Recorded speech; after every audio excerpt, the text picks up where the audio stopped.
Hello and welcome to NoCB, a grand strategy podcast. I am your host, Leanna Hafer, and with me is our amazing panel, including Rose. Hello there. Including Lambert. Hello there. And including Father Loris. Sup? Loris, you keep hello there. Oh, yeah. You keep failing us. Yeah, I'm sorry, it's just come natural to me. And we're like really back in the full swing of Dev Diary season again. As I realized very shortly before the show that the trailer for Battle for the Bosphorus was not the Hearts of Iron Dev Diary this week. There's actually quite a long one that I tried to speed read and I got about 2/3 of the way through it before we had to record.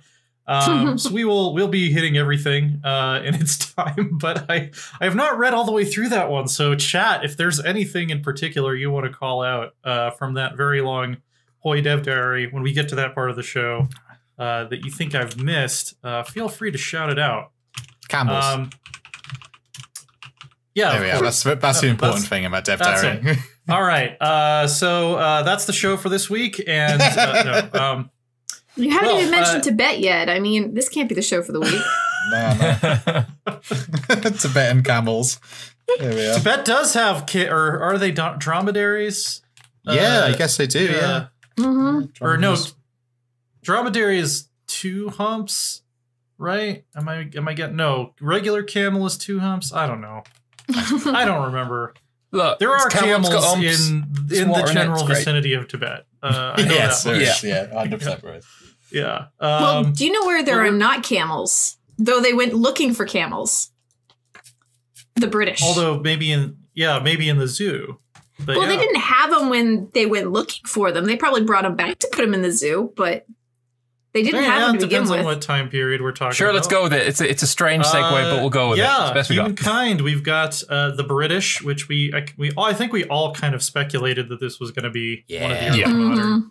I mean, it can't. If you're going to have the industrial era period, so it's right. Leaving them out. Right. Would be if you're going to have the industrial era, you have to have the gigantic British. It's not.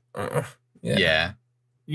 The winners, I suppose you could say, of the industrial era. They're going to get red coats. Colonial office is kind of interesting to me because it says that they were responsible for the administration of various dependencies abroad. So I'm almost wondering if they're going to get something where they get bonuses for having these on different continents than where they started, which I think is it was one of the things for Elizabeth and Civ 5, if I recall. It could also we don't know much about a colonial system. Yeah. They're adding some sort of vassalization feature or something later on, but not vassals. Like, you go in and you make people pay you tribute. Possibly. Yeah, like, what's it called? I know, didn't Portugal have that mechanic where they built a castle in city-states or something? In Civilization 5 or 6 or one of them, anyway. I don't know if I didn't play. I should say I didn't play much Civ 5, and I certainly haven't played any Civ 6. I remember something about Portugal building castles in foreign lands at some point. I don't think I played Portugal in Civ 5. I remember playing Brazil, but not Portugal. Yeah. They're expansionists, pretty historically accurate. I would say. I don't think we can disagree with that one. Disagree, but, largest empire the world has ever seen. Not expansionist at all, no. No, they're totally peaceful, happy-go-lucky, just build up their culture. They never stole anything from anyone else. No. Those Elgin marbles, they were a gift. Yeah, it was a kind of building up culture. All those mummies that were we built up your up. culture in our museums. There we go. All those mummies that were ground up and eaten and stuff and put in tea. Look, they walked over and did that themselves. Just think of it as relocating culture. That's really all it is. Yeah, we really like culture. We just want it to be, closer to home because we don't like travel. Exactly. You don't want to have to get on a plane to go see those obelisks. Come on. Egypt is far too hot, right? It's far too hot. It's disgusting weather. It's the sun, just too much of that. So we're going to take your culture and put it somewhere where the weather is more amenable, where we can complain about it, but we still prefer it to yours. Speaking of, the mummy thing. So not many people know this, but mummies were mainly used not in the eating, but as like a colouring, as a pigmentation. So the sort of like as a sort of brown umber, and pretty much all pre-Raphaelite art that you see where it's got that sort of golden brown painted with mummy juice. Almost every single one of them. Lovely. I didn't know that. My favorite story about that particular era is that they had to create, or about mummies in general, they had to create a fake passport for Ramses II. Because he could, there was some law that like any person living or dead must have proper credentials to travel abroad. So that this was in the 1970s, but I know exactly which picture you're thinking of. That's 100% Photoshop, because the picture that you're thinking of has the Egyptian coat of arms on it, and the date on the passport is 2 years before Egypt had a coat of arms. Yeah, the picture is fake, but the story is true. The story, I'm fairly sure, is real. Yeah. Proper travel documents. Yeah, that's pretty good. Yeah. So did you have to have like a passport photo and everything? Like for lot, is it? Like, why not? What about his date of birth? How do we know what his birthday is? I think they just made it up. I think it said like 1976 or something on it. Like the first of the first. He was born in 1976 and then discovered time travel and went back in time to rule over the Egyptians. Oh, there you go. He just aged very, very badly. He was a very poor health in the 1970s. Let's say you don't want to steal somebody else's monuments and bring them home. Let's say you want to build some of your own. Who does that? Let us do that. Yeah. Pretty with the next update. They're adding a Great Wonders feature that seems kind of similar to the one from CK2, except you have a little bit more control over the visual look of it. You can kind of mix and match different sections from different historical monuments, which I'm sure will lead to some funny results. Lambert, presumably you've done a video on this already. What are your feelings about this DLC reveal? The title of that video is "My disappointment is immeasurable and my day is ruined."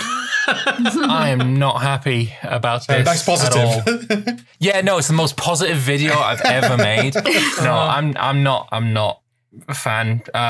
For starters, the ability to build a replica of the Pharaoh's Lighthouse in Cornwall very much takes away from the majesty of having the Pharaoh's Lighthouse. It makes it less special. The fact that they just hyped what they were doing up so much. Like last week, they said that they were doing something that was unprecedented, building this hype, and then it's make some fucking monuments, can't you? I'm so disappointed. It's not what I wanted at all, and I just bad. Yeah, it's kind of. It feels a little bit to me, and like I want to preface this all first by saying like I don't want to just be another like angry gamer yelling on the internet. I understand how much work this all takes. I love the development team. They're great people. I wish them all the best and all that. But yeah, it just seems like waving a cat toy in our face so that we don't realize that like what other parts of the game still need work. It's like, hey, look at this. Look at these shiny monuments. Here, build a pyramid, build a pyramid in the Hebrides. We don't know exactly what the entire scope of this update is going to be yet, I don't think. Like this, there could be a lot more to come that we haven't heard about yet. But it does feel like okay, so they fixed the Monarch power system, they added supply, they did all of these great things that improved upon the base game like immeasurably. And just since then, like there hasn't been I don't think there's been a single dev diary since Menander came out that made me really excited about what's coming for Imperator. Yeah. I think there was a way to have this kind of thing work really well, and that'd be you can customize the looks and stuff of your holy sites. And, you know, if you've got a holy site, you can do whatever you want with it. Make a modular system like this, if you like. Don't give us the bloody Pharaoh's Lighthouse as an option. Sorry. That's in Alexandria. That stays in Alexandria. That's where it was built. Everything about that should be unique to Alexandria. What if someone is an Egypt file and they live in the British Isles and they want to build their own copy of it? You know, they're the future British. Then we take the Pharaoh's Lighthouse down, brick by brick, and we rebuild it in Cornwall like a true British imperialist. Maybe. Yeah, well, and it's like, I don't know. I don't think the AI is going to be making like really stupid ahistorical looking monuments. So at least if you're playing single player, like it will kind of be up to you to do something silly like that. CK2, honestly, I'm just going to take the piss out of it. I'm going to create one in every single province. The AI like never built them. It was all the player. The AI would sometimes work on the pre-existing ones, the historical ones, but that was it. Yeah, and that's how I would like it. Like, I don't care if the AI is building historical great works. That's fine. I just don't want them to have, like, a pagoda with, like, an obelisk for a top and then, like, a Senate forum, like, looking thing as the base in, you know, the middle of Tibet. There, I'll say Tibet. Break the seal. Yeah. Tibet already, Leanna. What is that? I said Tibet already. Oh, yeah, that's right. That's right. I beat you to it. Two Tibet references, and neither of them were from Loris so far. Yet. I like the second comment from the commenters after the dev diary. It's the best comment. Hello, Lambert. Oh, is that the one mentioning how they should have done it more like a city builder, like how you suggested? Is that the one you're thinking of? No, the one that says hello to me. Oh, yeah, there we go. No, somebody on Reddit said that too. Let me see if I can find it. Of course, now I've completely lost what browser tab that was in. Somebody mentioned that the Imperator should go more in the direction of a city builder with custom buildings, like Lambert mentioned. I don't think I mentioned making it a city builder. That's not something I want. So I doubt that was me. I want to have it just completely reworked into a new like Caesar game. That's why I like. I mean, if you want a city builder, you're gonna play City Skylines. Let me just read this. So this is the top post on r/Imperator right now. This is from Wolfo98. He says, he or she or they says, I honestly feel so deflated and disappointed following Monday's dev diary. And that does take some doing, seeing as I love the game ever since I got it last year. Whilst GW and great works and customizing it is a great feature, it's a fun thing which you can do for a few minutes, which after a while you won't bother looking at it anymore. It doesn't solve any issues with legions of fans who've complained and suggested ways to fix in the forums. And after weeks of no news, we are then teased with something unprecedented, which was bound to explode fans' expectations, given this is a new studio. With 9 months of working on this game, you can't blame us this time. We are then given something that, frankly, a lot of us thought would be a lot more grander in scale. So my question to the developers is, what does this patch really entail? Is the Winter of War patch promised to roll into this patch as well? And more importantly, is there any other unprecedented features that will be rolled out for us from the new studio? From the name of the patch, I had hoped for more city building experience with unique buildings, or as Lambert suggested, unit customization. Oh yeah, so they were talking about something different. I just read it wrong. So speaking of unit customization, I've just passed Rose a link. In my video about this dev diary, I said that maybe this this system of modularity for buildings could be used in a more interesting way for things that you actually care about. And my argument is basically that it doesn't really matter where you're born, whether you're born in Britannia or whether you're born in Syria or whether you're born in India. A human man is generally just a human man. There's no special extras that you get for being born in a certain place. So why not have this modular system be all of the pieces of armor and helmets and weapons and all this kind of stuff that you as a culture or you as a state have access to with the materials that you've got access to, and you could outfit your soldiers however you wanted to. There would be some presets, so the Romans could have their hastati, their triarii, legionaries, these kind of standard things that we all know. But also you'd be able to do some own custom units, give them your own name and stuff. And as you use this system here, where swap out the helmet for a different kind of helmet, swap out the armor, all of them would have 3D models for them. And it would show on the unit. So when you've built a unit of these, that's what they look like on the map. So instead of customizing a building that, I'm just going to get a copy of the Pharaoh's Lighthouse over in Cornwall, you would actually be customizing something you give a shit about, your units. I think that would be much better. It would really solve the argument of why do the Greeks just have the same heavy infantry as the Romans? They're completely different. Because they won't be. The Greeks will have troops that look like, the Sarissa pikemen, if that's what you want to build. The Romans would look like legionaries. They'd look like what you specifically want them to look like. That would be cool.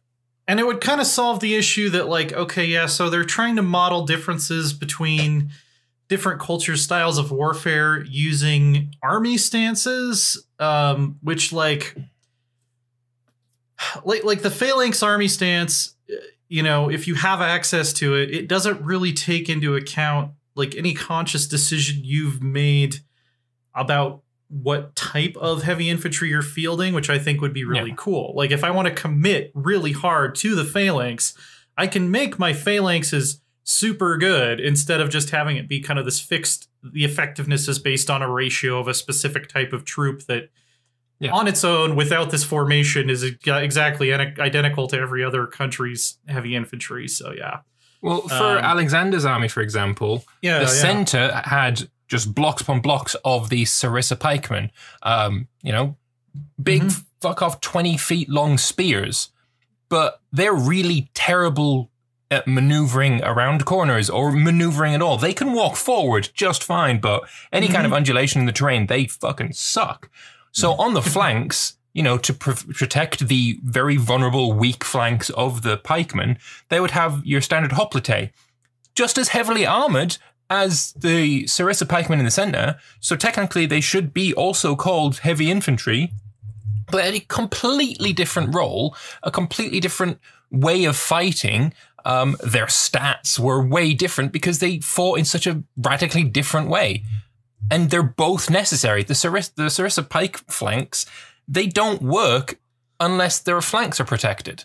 Okay, so I'm going to come in not as a historical or side, but as a side of bringing Imperator to more people.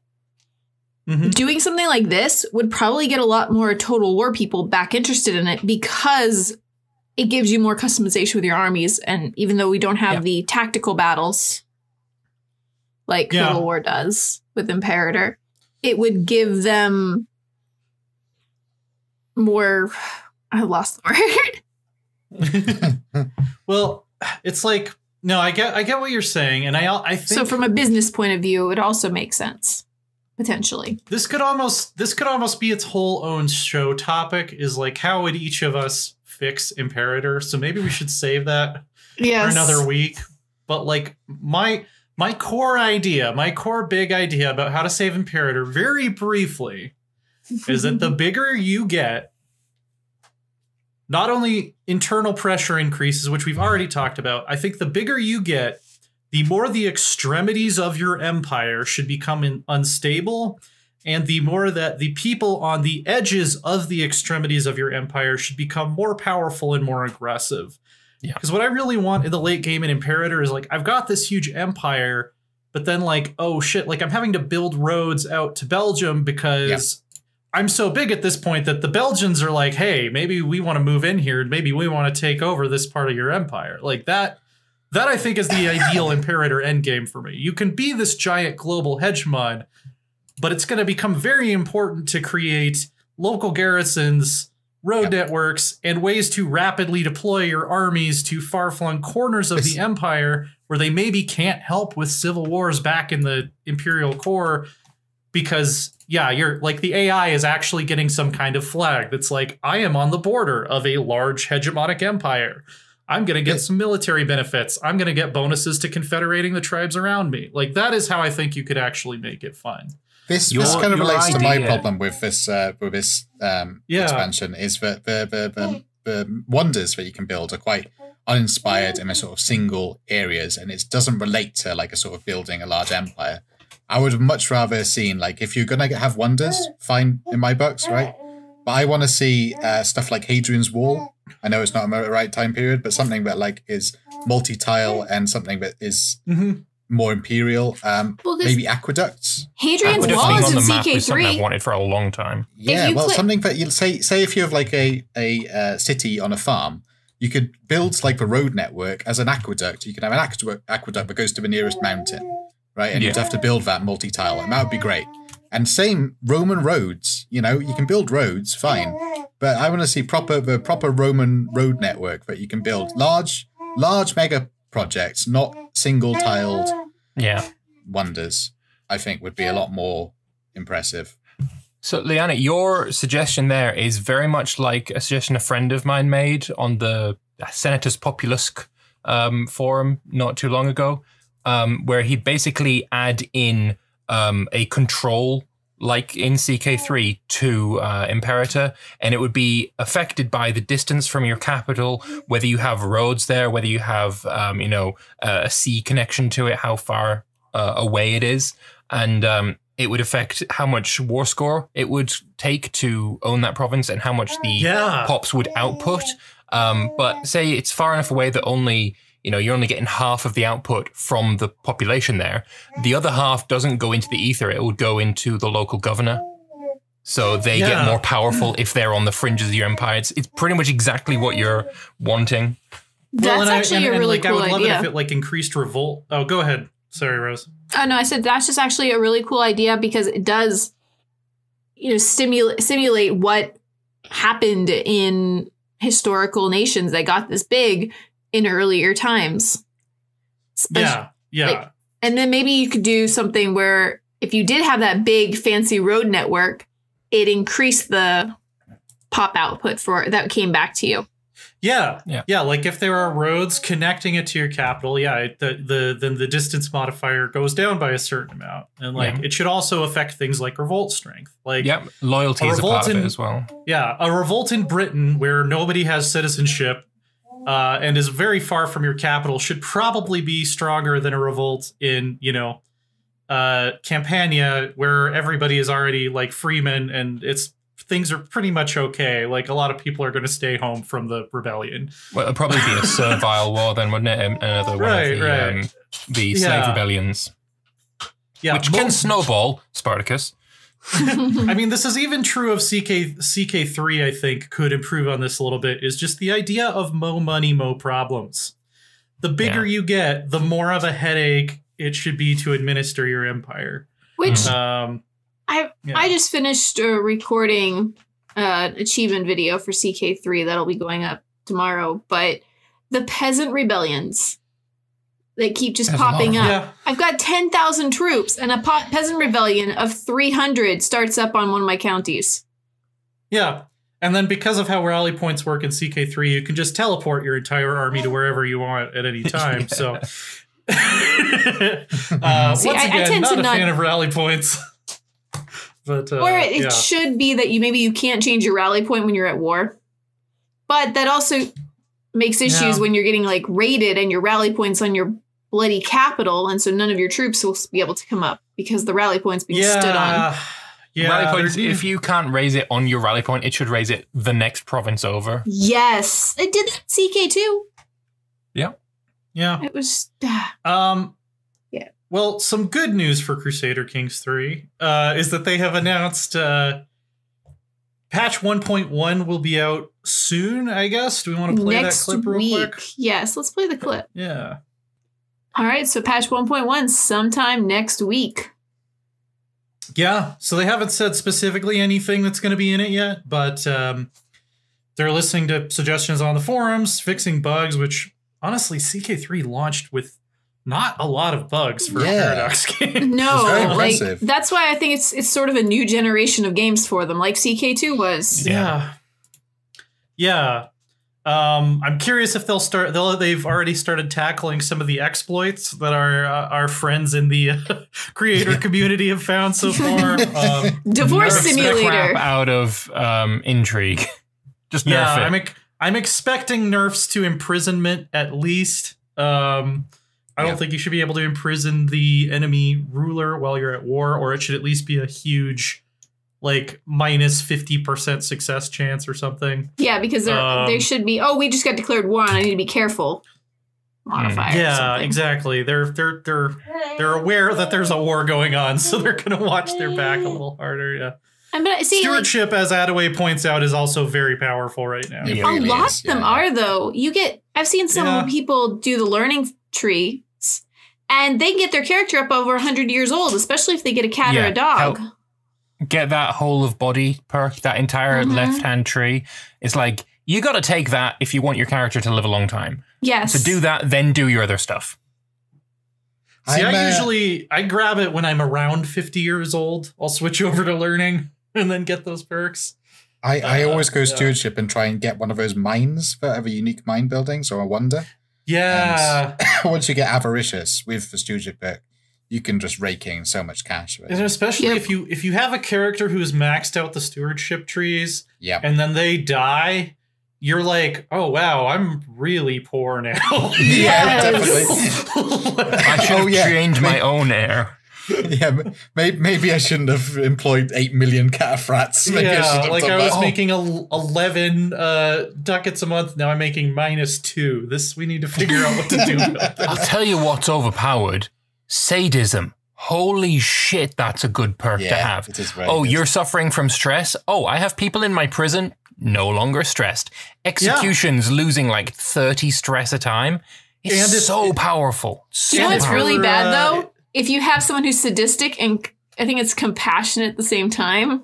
He's like, I had one of those in the video I just recorded, and I was like, I didn't even notice that he was compassionate. I was like, oh, he's sadistic. He's stressed. Let's go torture someone. And then he got more stressed.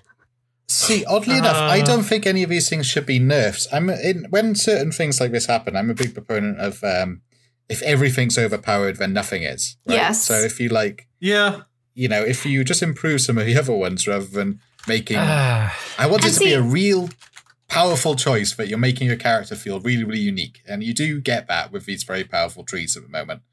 And as long as you have a choice between which path of powerful you want to go down, I'm okay with that personally. Yeah. I feel like that's where it is at the moment. I would prefer everything to just be toned down a little bit. Well, I don't know. I think there's a certain number of paths that are, crap in comparison to other ones, I mean, there's some that I've never really gone down. My way of playing CK3 is generally not to play it as a dating simulator, so I very rarely go down seduction. The left-hand part of the gallantry, I'm like iffy about. I'll take it just to finish off gallant. Gallantry is really good. About seduction. No, gallantry is really good in 867 if you're playing tribal, because having really good knights. Oh yeah, for sure. But that's the right-hand part of that tree. I tell you what the best thing is. I see what you mean. The part that there's like 2 or 3 perks on the left-hand part. Yeah, exactly. There's 2 or 3 in the left-hand part that's all about, you can, fuck harder. It's great. I don't care. Yeah. It's not why I play this game. One tree that is very, very powerful when you're tribal is your gust one, because you just shit out prestige like at a rate of knots. But, if you're ever playing feudal, I never picked that personally. I don't know about you, but yeah. Why would I nerf myself by feudalism? Do you know that's what needs tweaking is when you go from tribal to feudalism. The fact that none of the buildings even stick around or get transferred over like they did in CK2. Yeah, feels like everything I build is a waste. Yeah. I mean, that the core castle, the actual holding building, I think upgrades to a higher level if you had already upgraded it. But yeah, none of the little squares along the bottom get upgraded to anything. So yeah, because in CK2 it was often worth it to, I can upgrade to feudal, but I'm going to sit here and I'm going to wait another generation or two because I want to upgrade this building. I forget what building it is, but I want this building up to level 4 with my prestige, because then it'll be a level 2 keep right off the bat. Yeah, it's just funny that it's like, oh, we're tribal anymore. These marketplaces are obsolete. Everybody's got to get out of here. No, you're not allowed to sell stuff. We're going to set up a proper feudal marketplace later. For now, go home. You're all unemployed. Yes. Yeah. Oh, we're going to tear down these palisades because we don't need any defenses. We don't need extra walls. Yeah, we're just going to chop them all down. They're not worth it anyway. We'll replace them with stone later, like good feudal people. But right now, it's we're thinking, we can't build the stone walls on the outside and then remove the stakes. The stakes got to come out first. Well, and then you also have some things that you can build when you're feudal, but you can't build when you're tribal, like pasture lands, crop fields. Excuse me? They weren't. What tribes were not farming? Yeah. Well, things see, like Scandinavia is very, very poor agricultural land. That's why they came to Britain, because Britain had very good pastoral land, very good for the sheep and for the cows and for the crops. So that's why they came there. That's why Britain got really screwed over by Viking on the race. Map. Yeah. There's tribes everywhere. I know. I'm being very facetious. They should probably just roll some of those tribal buildings into the building chains for the feudal buildings and just make them the lowest level. And then if you're feudal, you don't have to start at the lowest level. You can start at level 3. That would work well. So they're like level 1 and 2. And so the palisades were 1 and 2 for building the wall and tower or something. I don't remember what it's called. I'm picturing the picture in my head, but no, but number one fix that needs to happen to Seeker 3, in my view, is your relationship with vassals and how little income you get from vassals, or how worthless vassals are. Essentially, I can't think of a single point. I kind of agree with that. Yeah, I mean, of having castle. Like, why would you build a city? You don't get any money from cities at all, basically. Yeah, I haven't really looked into the math of that, but. It's especially if it's a vassal of a vassal. I think you get like a fraction of, Well, you're required to have at least 1 castle, 1 city, and 1 church in each county before you can build something else, a duplicate. That's it. I mean, you build your castle, you build your church, and after that, it's just straight up baronies everywhere because there's no advantage to getting cities at all. I wonder. I guess you get piety for having more churches, don't you? That's true. In fact, I get churches for killing people, so I don't really care. Yeah, you do. The best way of getting piety by far is fucking just going across the world and beating up some heretics. That's basically how you do it. Lop the heads off everyone I meet. Very, very pious. I'm sadistic and very pious. Therefore, you're going to die in a very painful way, and it's going to make my God real happy. I mean, maybe cities should increase development growth or something, or increase development cap. That's another thing. I think apparently that is also rubbish. The piety is actually bugged. Kazi guy in chat is saying you only get piety when you hand it out the first time. The monthly piety the tooltip says that is giving you isn't working. Ah, okay. There's one of the bugs they need to fix. Speaking of bugs as well, fix the achievement bug, please. Yes. That'd be nice. Come on, I went to start the Mother of Us All achievement, but I know that's going to take more than 6 or 8 hours, and I don't want to risk leaving the game open that long. That's straight up a full 24-hour campaign at least. One thing that is definitely getting fixed, is apparently fixing and working on it anyway, is that multiplayer bug, which causes larger games to just desync constantly. Good job. So that's certainly a big plus from me. Speaking of achievements, I've got a multiplayer with 15 people starting this Sunday. Maybe we should hold off 1 more week. Yeah, might be worth it instead. Yeah. But let's take a look this week at the global achievement stats. Yeah, sure. I would say that your most rare achievement is probably still Matilda's one, right? Yeah, Mother of Us All, starting as Daramadara. Have your line reform an African faith. You have that? No, I don't have that. No, I'm saying that's the rarest that no one has. About your my rarest is a perfect circle. You know, the one that the video that everyone's loving to watch over on YouTube. I'm disappointed. If that is your rarest achievement, people are not incesting hard enough. Do you even understand this game? Like the problem with the perfect circle is apparently I don't play Iron Man. Someone was telling me in chat. No achievements yet. The perfect circle, the way they're calculating it is it doesn't work if you try and go for it after playing the game for like 200 years. You have too many ancestors. Even if your last, your parents, grandparents, and great grandparents, you only have one set of each. I see. Yeah. Mm-hmm. Yeah. My most rare achievement is still Norman Yoke, but it's now gone up to 0.3%. I see that. Yeah. I'm still gonna. Because I think I said before, the only achievement I ever had in CK2 was to get married. So like, I do want to just like start an Iron Man game and get married and then like quit. Just so I have the same one achievement in both in every Crusader Kings game. I don't think CK1 has achievements, but I think you should do something different. Instead of being married, maybe you should have stressful situation. Which one is that? Suffer from a mental break. I think it would be hard to get to the point that you suffer from a mental break without accidentally getting any other achievement. Well, no, because marry another character. If you start in with a character that's already married, and then you make sure you pick someone that's like compassionate, and then go murdering children, you'll get a mental break really darn fast. No, again, if you start as a married character, you get until death do us part. Oh, you do? Yep. So yeah, just start someone young who's not married. Yeah. Well, see, it's like the prestige one, celebrity. The fact that you can get it by just loading in as Hasten. Yeah, Hasten. Yeah. I haven't yet found. If you wanted to pronounce it in Old Norse. Fair. There's the double N is like it's like you're breathing out through your nose really hard. Yeah. Like a scoff. High Stan. Yeah. I stand high Stan. Yeah. Yeah. What was I gonna say? Oh, yeah, anything else about CK3 before we move on to a very large dev diary?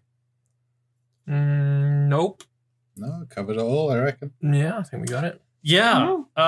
Well, as we mentioned last week, they are reworking North America majorly, and they have shown the new setup, which is, I have to say, like far, like well beyond my wildest dreams. They're adding 53 new provinces and 56 new tags to North America. Do you know what would be very fitting though? If when you're playing in the New World, you stumbled across one of the settlements from the Vikings because they just raided us. Yeah. Oh yeah, Mordred. Hello, Viking Raiders. Welcome to Vinland. Yeah. So yeah, this is like insanely cool that they actually went to the trouble to add all of these tribes. Unfortunately they're stopping at kind of the Great Plains. They're not doing the West Coast or like the general area of the Rockies. Most of these are going to be the Mississippian cultures that were around in 1444. They've also added quite a lot to the St. Lawrence area, basically modern day kind of Quebec. And then the U.S. Northeast. I think what I've mentioned previously on the show that like if you load up EU4 right now, the way North America is modeled in terms of like the discipline of history, it's at least 100 years out of date. Like it's kind of based on what we thought North America looked like 100 years ago is what I mean when I say that. It was, I mean, the predominant theory right now is that it was actually quite populated before European diseases showed up. It probably had 10 times, maybe even more, as many people before all the wars and epidemics and everything. Right. So, yeah, we talked about like the new migration mechanic and this sort of like soft control thing that they've introduced, which I honestly think would be a great thing to extend to other parts of the world eventually, maybe in EU5. Yeah. Where like you own the territory, but also other people could move in because you don't really administrate it actively. I feel like that works for Siberia as well. And parts of Africa would really work well with this system. Yeah.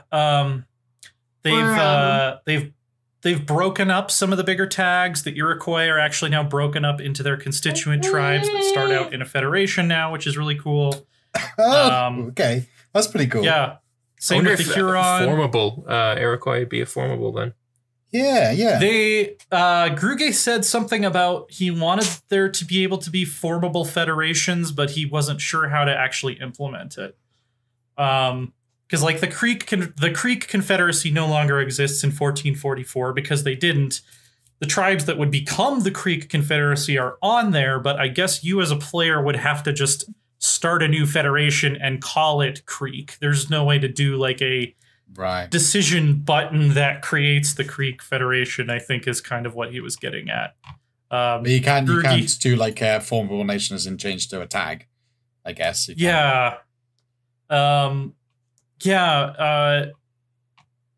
Overall, I'm really excited about this. My concerns from last week about EU4 just doesn't really have the ability to model these societies super well, I don't think.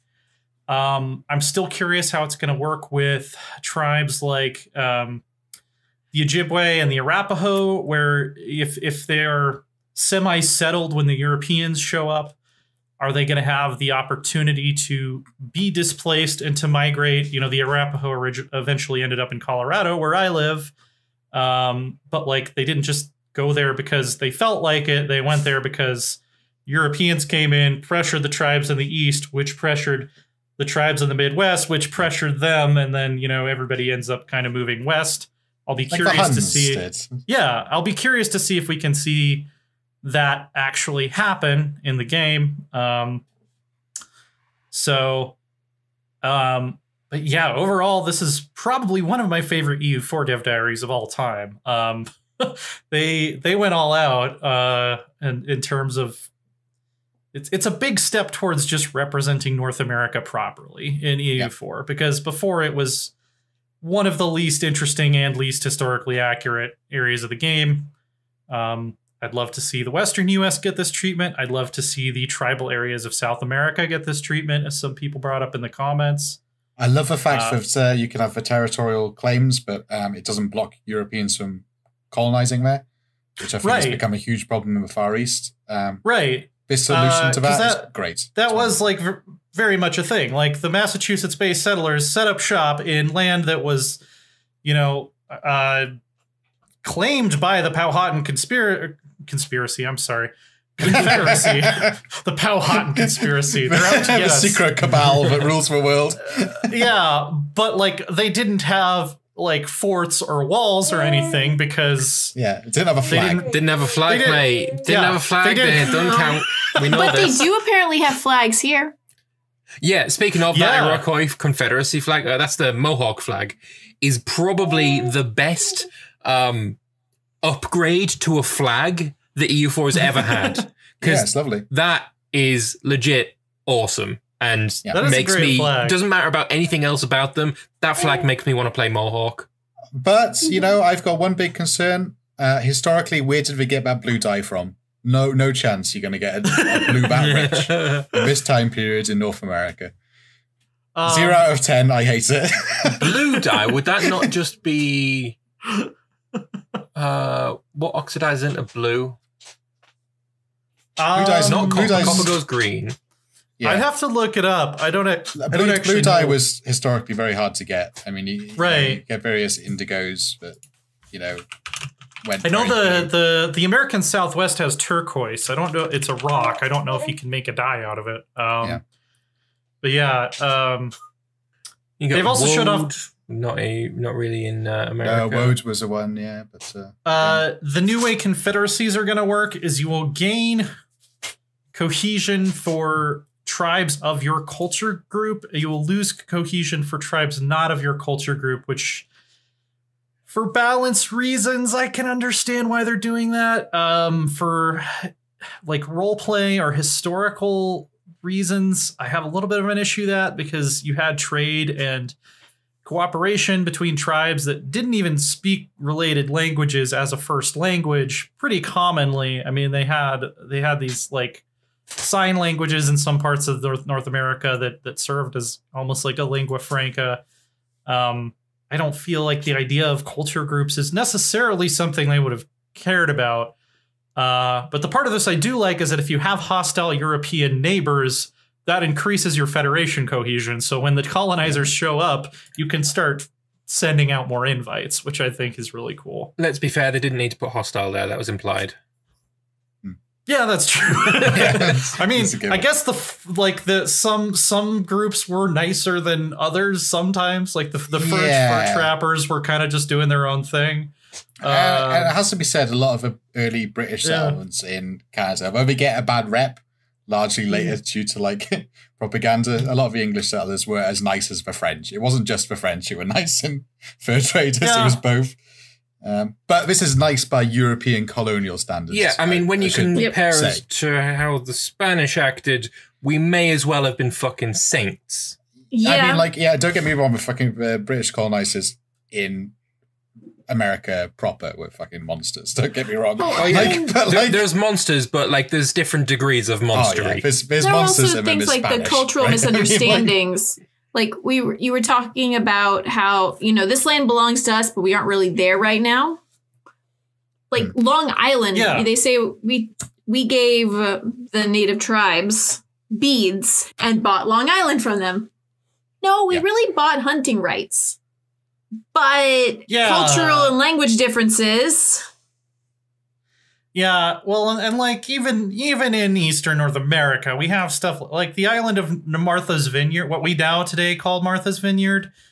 The people that lived there were just completely wiped out. Like they were just completely genocide. Like there's no such thing as like good colonizers. There were individual groups, I'm sure, that were nicer than others. But yeah, I think comparing who was worse like is kind of a folly because like everyone was doing genocide. It's not really a competition. Some are a little more open and bloodthirsty about it than others. Yeah, it's like playing mass murderer top trumps, isn't it? Basically, I mean, it's like you could have been the head of a settlement, a colonial settlement in North America in the 1600s, and like you personally and the people in your settlement got along with the natives. But I think if we're talking about larger national policies, everyone kind of sucked. Yes. So, yeah. It's almost like the people in power kind of suck. Yeah. Well, imagine that. Yeah. It's not something not I've relatable ever at all before at all. Power makes people dickheads. Speaking of like colonial atrocities, though, I hope this sort of mechanic where European settlers are a lot easier to get a foothold. That design philosophy carries on into the Far East in the future, because at the moment, India is impossible to break into. I can't see a way that you can get the East India companies to actually take Bengal. Can you imagine taking Bengal in an EU4 game? Impossible. Yeah. But you just have to get there before it conglomerates into like 3 blobs.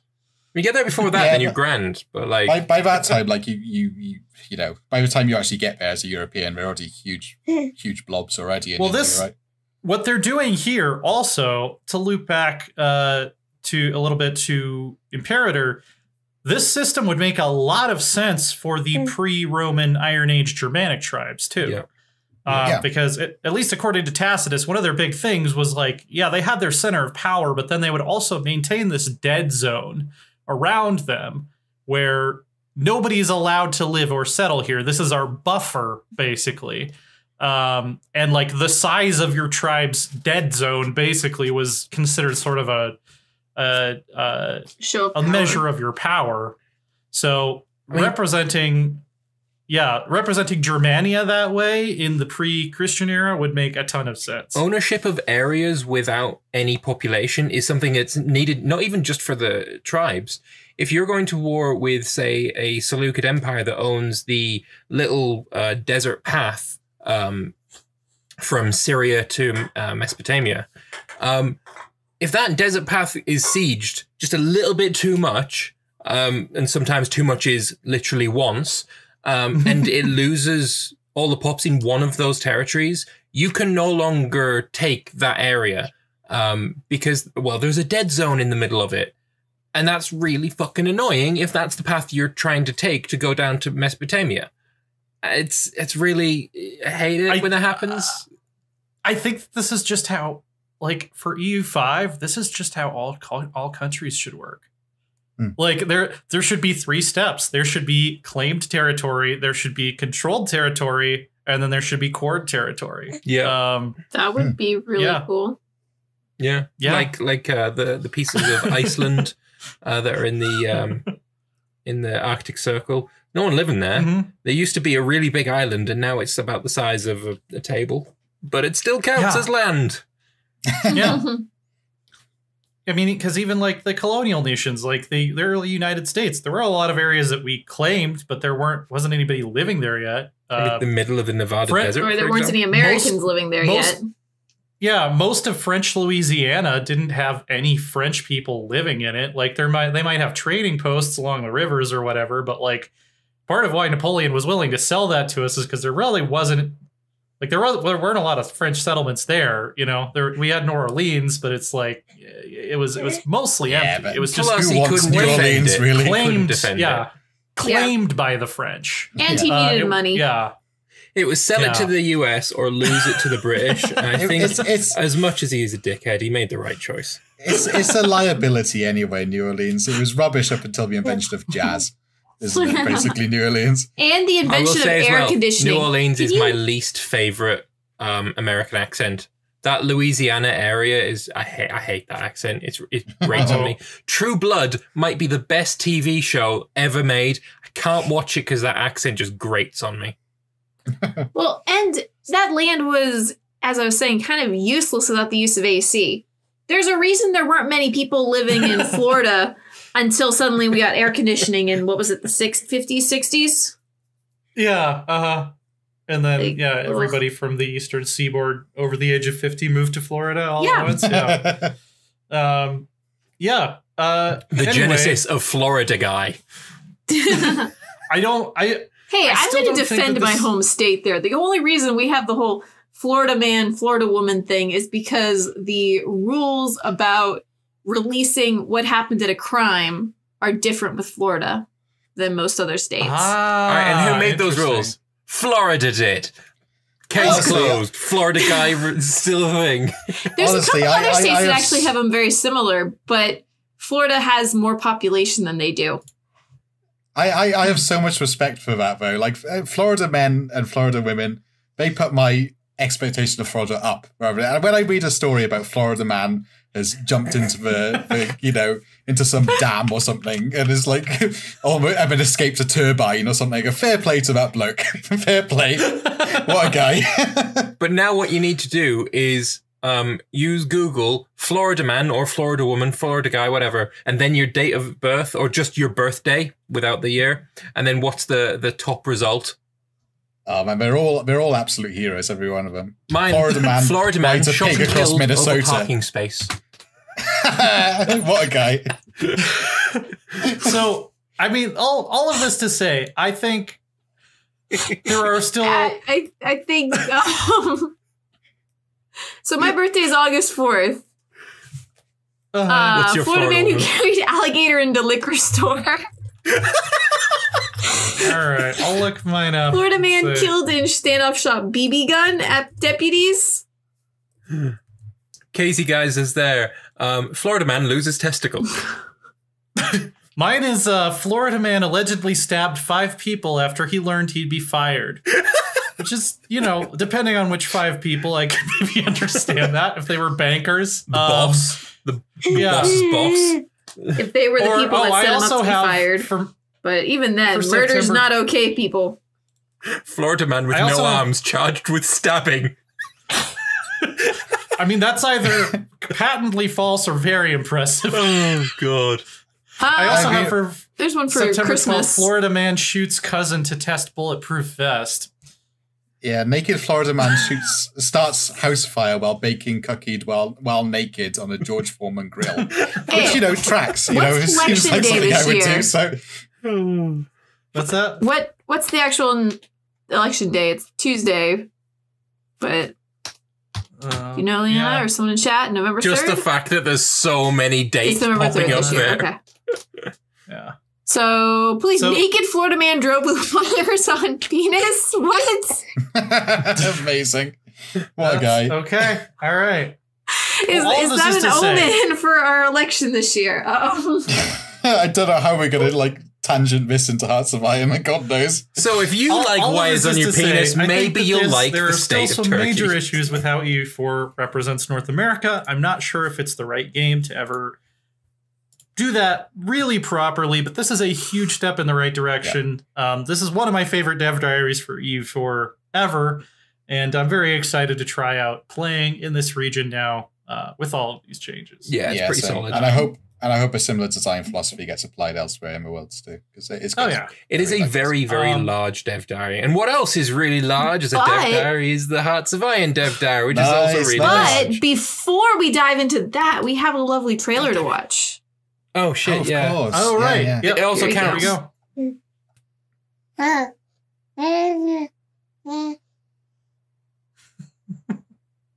I like Rosebud's commentary better than the trailer. Same. It is a really good trailer, though. They are very, very happy noises, and I don't blame him because those hats are incredible. That is a solid trailer.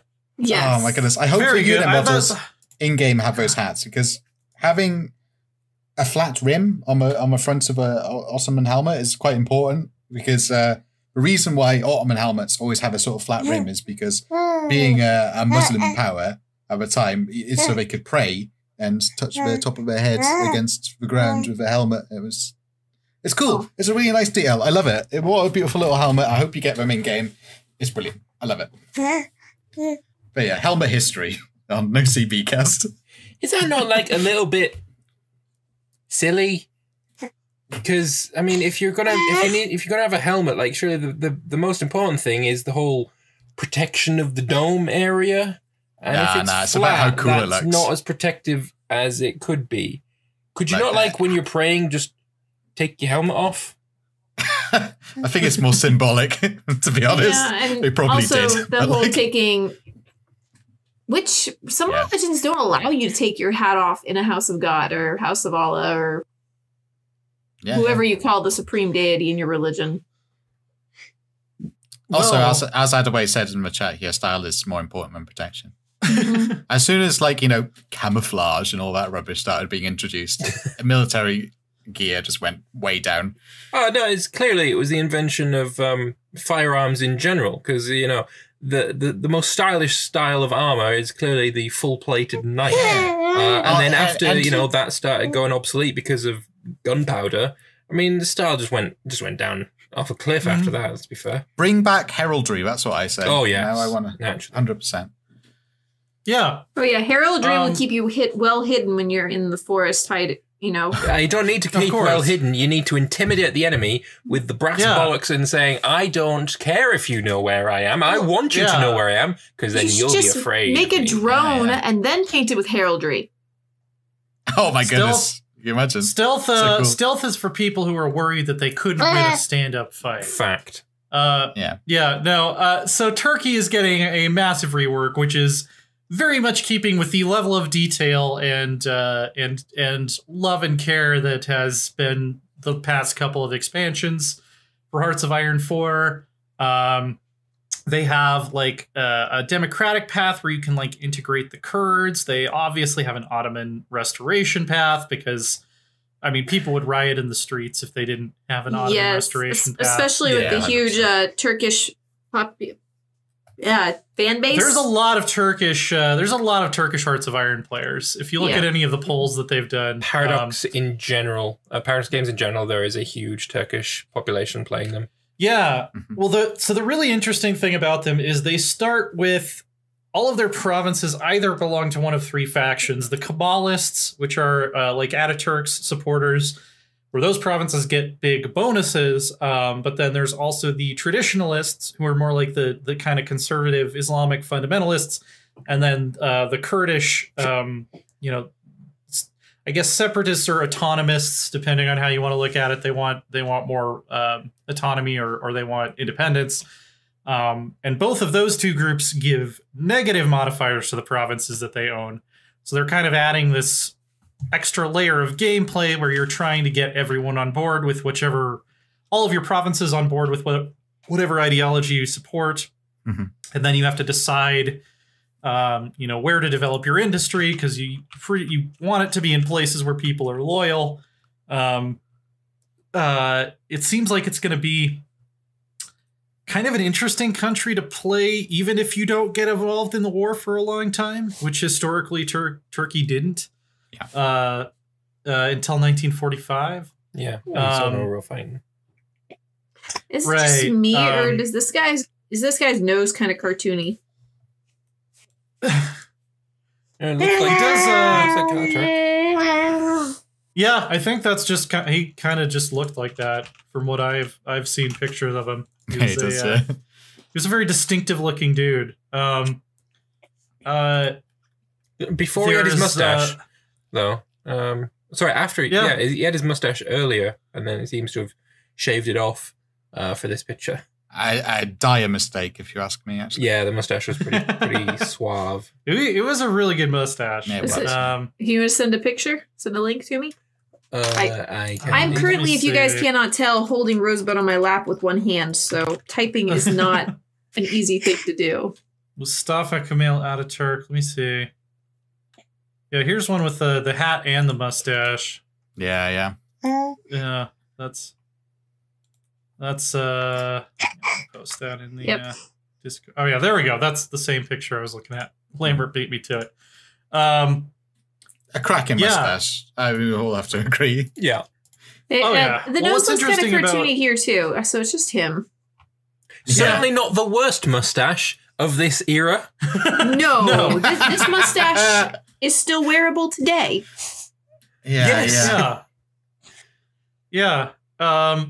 The interesting thing about their political tree is that they've said that they've tried to make it, instead of you're just manufacturing like a fascist or a communist takeover out of nowhere, which is how some of the other focus trees feel. It's more that you are taking Ataturk's idea of Kemalism and shifting the interpretation in one direction or another, right. Which I think is a really interesting way to handle Probably that. the best way of doing it. Yeah. And also it's like at the same time, like playing both sides off each other, right? There's a big neutrality focus. Much like Ataturk's mustache is the middle ground between Stalin and Hitler's mustache. Exactly. Yeah. So it's balancing both sides, really. Between those two things. Yeah.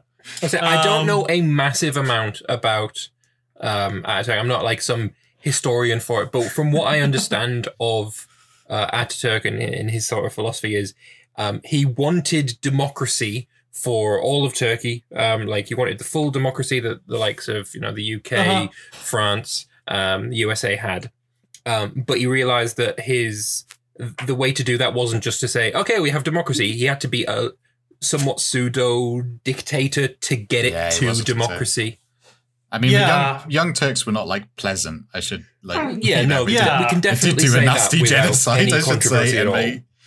And because what he realized is that if he just allowed quote unquote open elections, then like the conservatives and like the religious fundamentalists would easily take power again, which they did, I believe. They did make it not a democracy anymore. It's sort of it's the paradox of tolerance writ large across an entire nation state. Is like, by tolerating everybody, we open the door to intolerant people.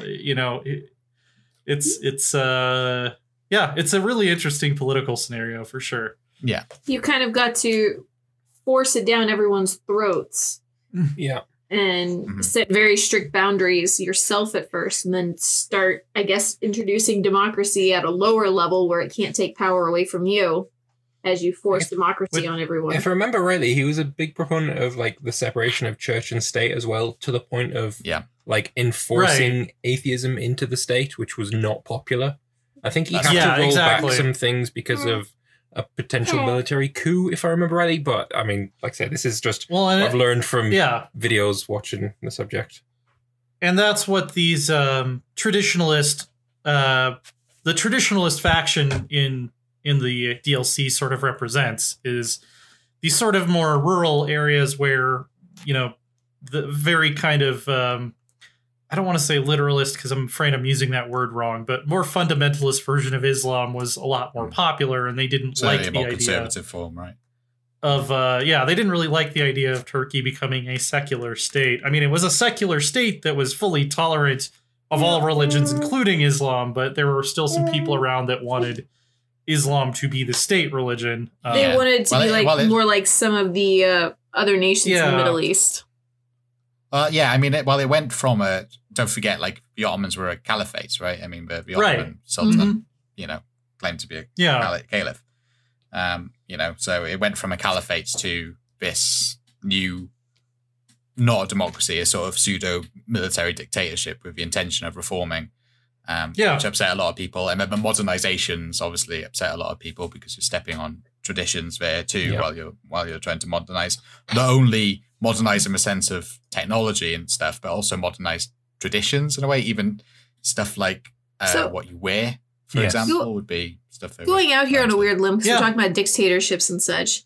We tend to think dictator equals 100% bad, at least here in the States.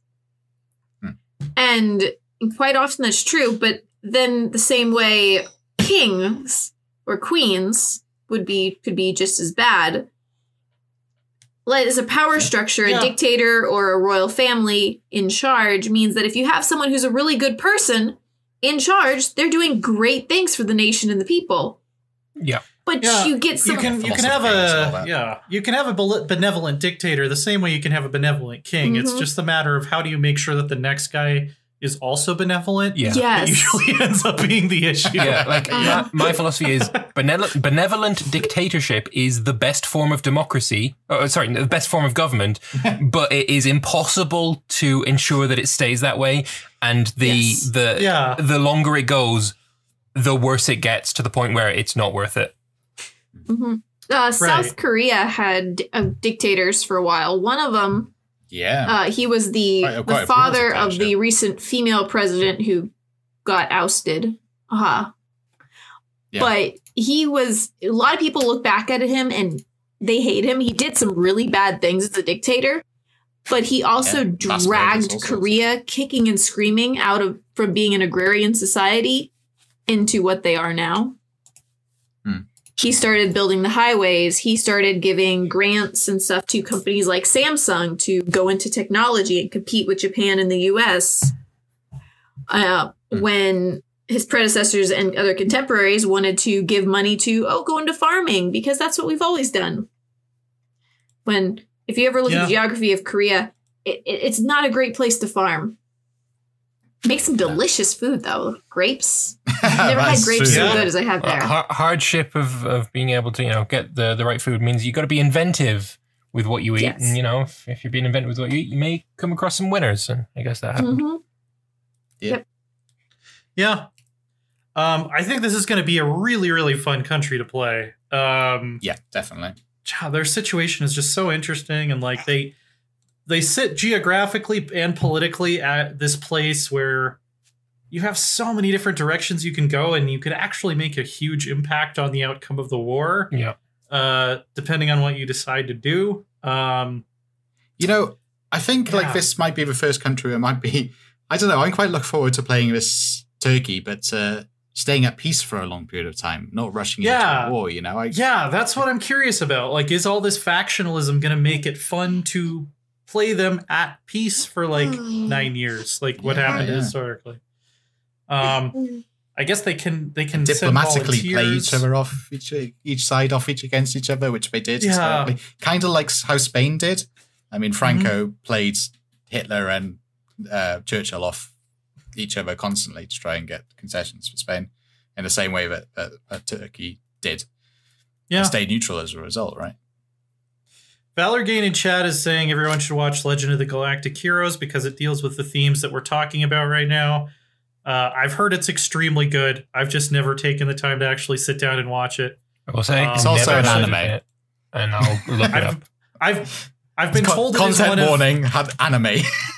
Yeah, well, no, I've been told it is one of the top 3 best anime of all time by somebody that I trust completely because they are not normally into anime at all. So, so I'm gonna out myself as someone who really isn't into anime. Is there is there a dub or is it only in sub?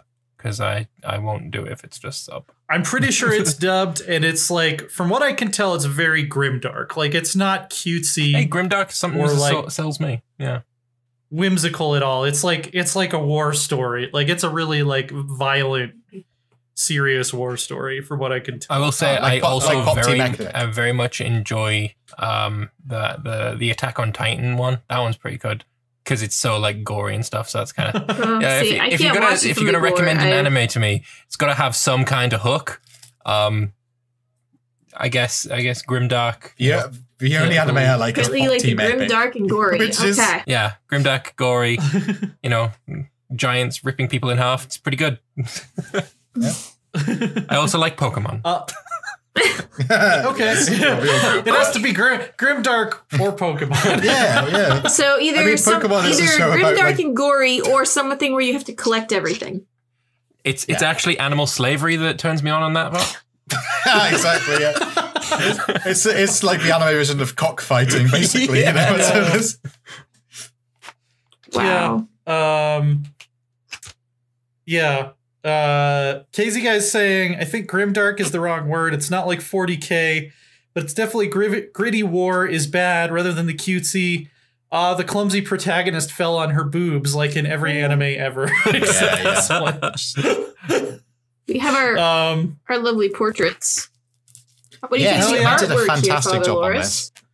Yeah, now, whoever does the Hearts of Iron art is just absolute god. I love them. I think this is the sort of thing that makes Hearts of Iron portraits very good. Is the contrast with its very dark shadows and very light patches. I think that makes a very good Hearts of Iron portrait, and they've done a fantastic job on these.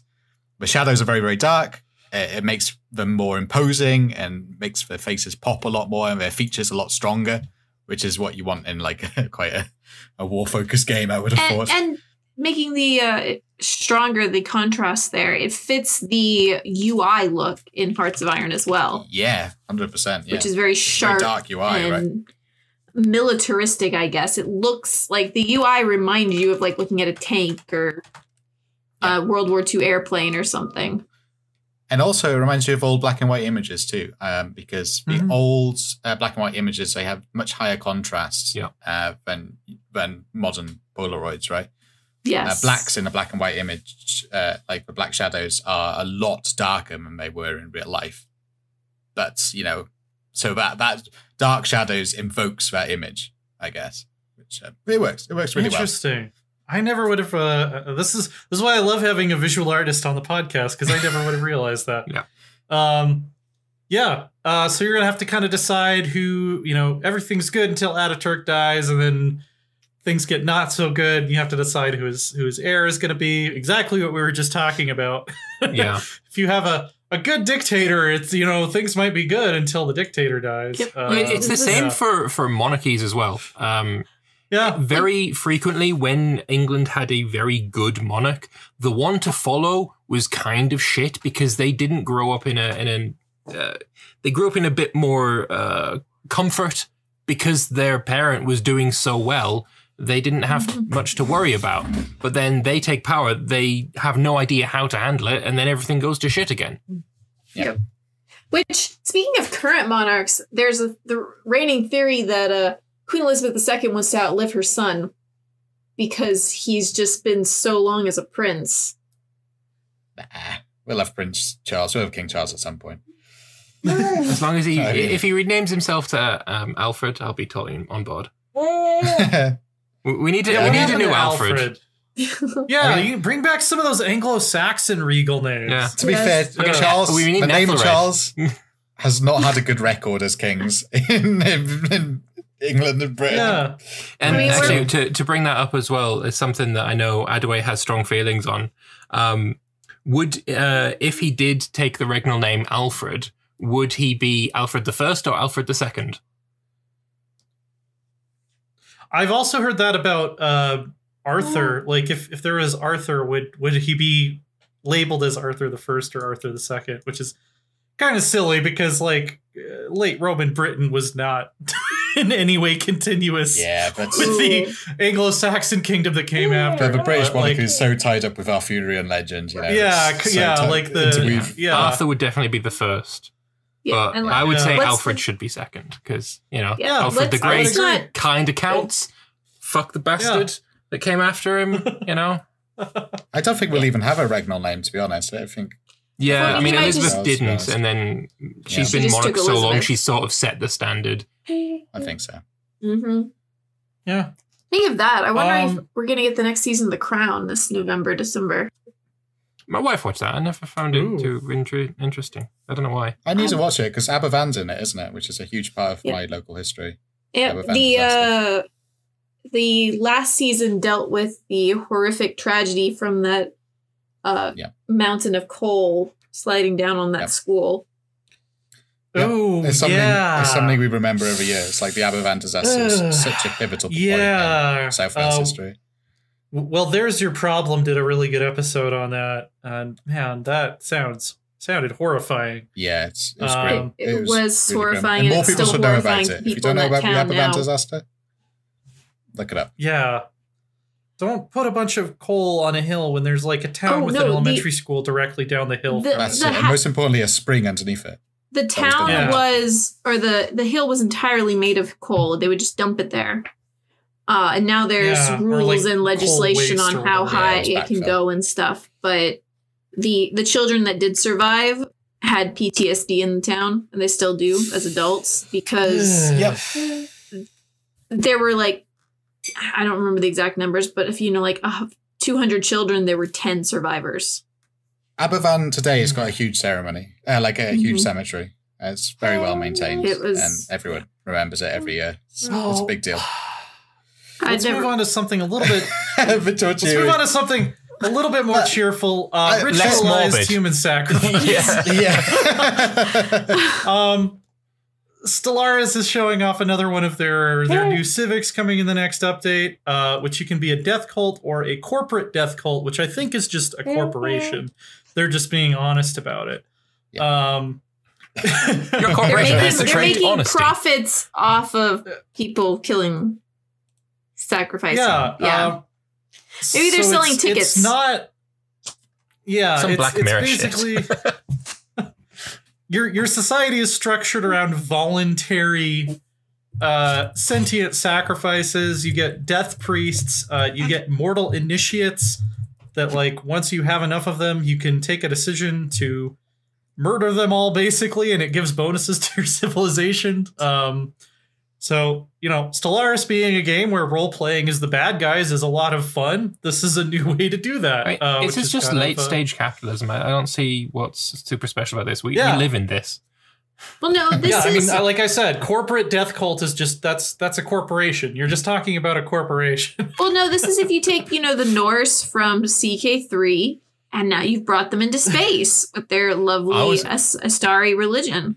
I was going to say, it's more like Aztecs, right? Well, I don't think in either of those cases the sacrifices were necessarily willing. Well, see, they've progressed. They've become more modernized, and instead of unwilling sacrifices, they allow willing ones because they're new, and it's very enlightened of them to do it this way. Is it actually willing, or is it coercion willing? Is it financial coercion? That's true. I mean, if there's your family will be taken care of monetarily if you agree to off yourself. Yeah, if there's social and or religious pressure involved, it can't really be called voluntary. And then we will mummify you and eat the remains.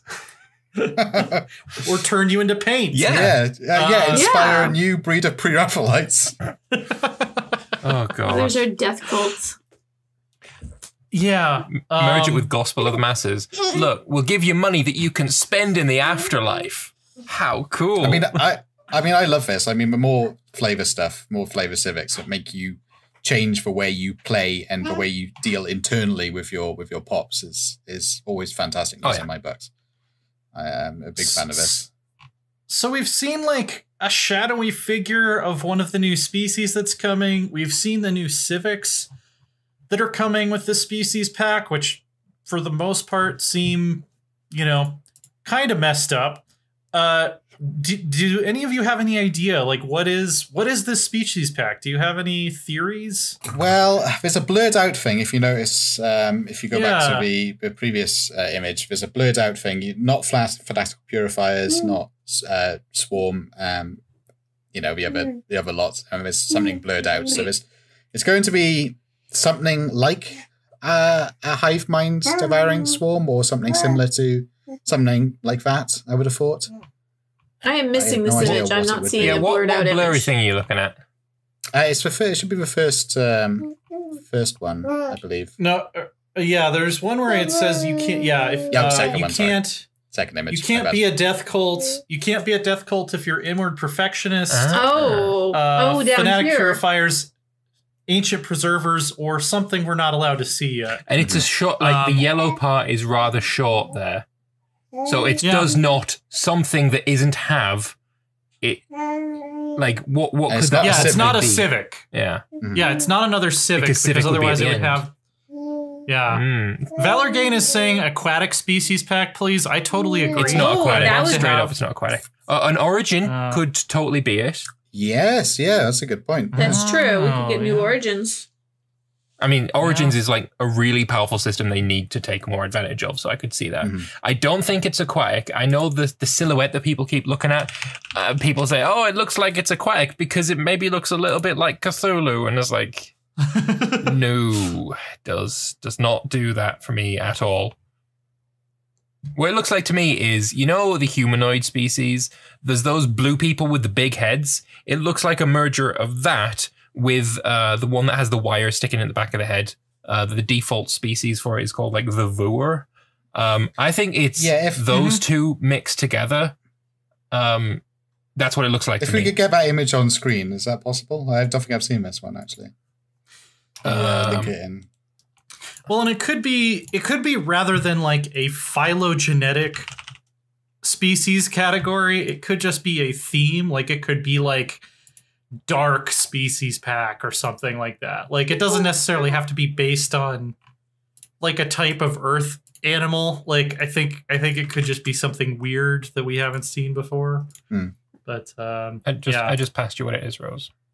All right. Yeah, did that come out since our last episode? That's interesting. You know what that reminds me of? It looks like, what are they called from Abe's Odyssey? The people who run farms. You're right. Oh, I love it. That's what you do. You run. The galaxy is vast and full of wonders. Could these be like precursor civilizations? No. You know what I think it might be? No, because it would be galaxy. Sorry, my bad. I was thinking maybe it was going to be like extra outer galaxy invaders sort of thing, but it wouldn't be that, would it? Yeah. I do agree, Valorgain, that aquatic is a major trope that we're missing from the current slate of Stellaris species. And I would love for it to be an origin, not just a portrait. Like, I actually build my cities underwater, and that has some effect on how my society actually works. So I think I just don't read enough sci-fi to know all the tropes, to be honest. I think... Well, there's always like a dolphin guy or I guess we already have squid guys. I would love to have a species where like we can't settle on dry planets, but we get like some sort of large bonus to like ocean planets. Like that'd be cool. That'd be really cool. I just don't think that if they're gonna do an aquatic species, they're not gonna put as their look, we've got a new species pack as somebody that could fit very well into reptilian or humanoid. It would be something that, that tease a fin, for example. They haven't done that. I'm sorry, you're not getting it. Hell, that could even be insectoid. It's not water. I'll just say my theory is that it's going to be something like the dark species pack or like the I'd take it. The menacing species pack or something like Starts that. with psionics, it's half ethereal, that kind of thing. I'd be down for that. Like it's a collection of portraits that look scary if you want to play a scary race. That's my current thing. Apparently there's a brightened version in the comments. Let's have a... Oh, yeah, there actually totally is. Hang on, I'll send you a link to that. I did see that, but I couldn't tell if it was legit or not. Like I couldn't tell if that was just somebody photoshopped. I'm gonna shove it in Photoshop now to have a gander. Yeah. I say Photoshop. It's actually Pixlr. I'm not made of money. Sorry. He looks like chitinous or something. I don't know. Yeah, I mean, he's got a sort of open rib cage. It's kind of like Beaver-esque, isn't it? He kind of reminds me of like the XCOM, the guys that actually have 100%, telepathic 100%. That's legit. I've just done it myself. Okay. That's legit. And it looks like my new favorite. If I'm being perfectly honest, that looks awesome. No, I don't think it's my new favorite. My favorite is still going to be those grubs that have beautiful necklaces. Very fancy looking grubs. Nothing will ever beat those, I don't think. I like the starfish. And it's releasing in October, which also makes me think that it's going to be like the Void Species Pack or the the Shadow Species of the Shadows or something like that. It's more of a Halloween pack. Yeah, pumpkin There's going to be people. one that's... We need evil pumpkins. Yeah, Give me evil pumpkins. I want just generic spooky things. Okay. Well,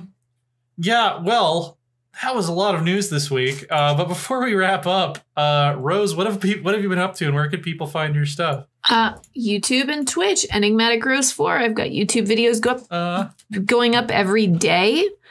And then Twitch is currently a lot of CK3, though there will be some Stellaris this Friday. I believe I'm not the only one, but that's about it. You're allowed to plug that now. Yes, I am allowed to plug that. There will be some Stellaris on Friday. So you guys might know more about this pack than I do by now, but I won't cry about it. Lambert, what have you been up to, and where can people find your stuff? I've been playing a lot of CK3 lately and some E4 multiplayer. I recently started a new campaign going for the 7 Holy Cities achievement in CK3, where I have to, as a Hindu ruler, own all of the Hindu holy sites. And there's a really easy way to do that. It's by starting as Pratihara, which is like the biggest empire in India. And they start in the north. They already own a couple of the holy sites. So I started as Pandya instead, who don't have any. They're really small, and none of their provinces are the correct religion. So I'm making it hard for myself. Should be fun. You should probably check that out. Also streaming quite a bit on Twitch nowadays, which is going really well for me as well. Playing a lot of Among Us because I hate really my friends. Want to get into that. It looks so fun. Yeah, Loris, what have you been up to? Where can people see your stuff? Well, I've just finished up doing the last Humankind What If comics. So that little campaign's come to an end. It has been a lot of fun. Really good. If you want to see all of them, they should be on Twitter. And I believe they're hosting a stream later on the week showing all the best of the missions and the grand winners. Awesome. Yeah, I am at twitch.tv/LoreSwornOrder. We just started back again on Monday with some very roleplay heavy Crusader Kings 3. If you're into, just kind of taking it slow, role-playing, making decisions the character would make, not necessarily the decisions a Crusader Kings 3 character would make. That's kind of how we're doing it. We're in dire straits right now because everybody is declaring war on us. We'll see what happens. And then we're coming back with our Wednesday night stream with our good friend DM Schmeier. That's going to be tonight, basically an hour from now, if you're watching this live. Where we'll probably be finishing up Dark Souls 1 this week, if not next week, and moving on to something new. And yeah, you can still follow me on Twitter. Still AsaTJ for now. I'll probably be changing that eventually, but I'm keeping the handle for a while just to avoid confusion. You can follow the podcast on Twitter, Twitch, YouTube, iTunes, Spotify, Stitcher, SoundCloud. We're just NoCB Cast pretty much everywhere. And Rose, I believe most of the episodes are up on YouTube. We are 21 episodes up, and this is the 40th episode we're recording, so I officially have more than half of them up already. Yay. Nice. Awesome. Awesome. Yeah, so we'll be back next week with more Grand Strategy news. Until then, I still need to come up with a sign-off. Still don't have one. Bye. Latest nerds. Hey, that works. That works.